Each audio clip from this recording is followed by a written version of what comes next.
Seimo opozicija domisi situacija Lietuvos regionuose.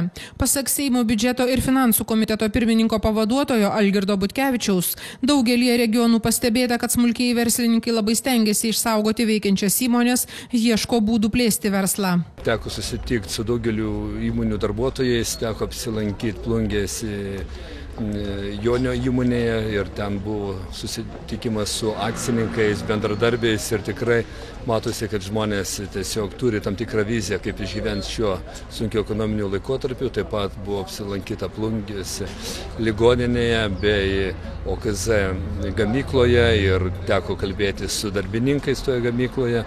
Ir kol kas įspūdžiai yra teigiami dėl to, kad žmonės pirmiausia galvoja apie darbo vietas, apie darbo vietų išsaugojimą, tai yra pats svarbiausias tikslas, kurio turėtų siekti ir kitose regionuose dirbantis darbuotojai tiek savivaldybėse, tiek tarybose, tiek įvairiuose bendrovėse bei įmonėse. Pasak Algirdo Butkevičiaus, į susitikimus ateinantys žmonės pasako daug dabartinės vyriausybės klaidų, kurias reikia skubiai taisyti. Į susitikimus ateina nemažai žmonių ir užduoda gana jautrius, aktualius klausimus, kaip Lietuva toliau ruošiasi gyventi, kokie jos ateitis, kaip galvojama spręsti šiuo metu susidariusias ekonominėje ir socialinėje sferoje problemas, nes žmonės daugiau nori, kad būtų kalbama pozityviai, kad būtų nubrėžiamos kryptis į ateitį. Anot Algirdo Butkevičiaus yra Lietuvos vietų, kurioms pagalba būtina kuo skubiausiai.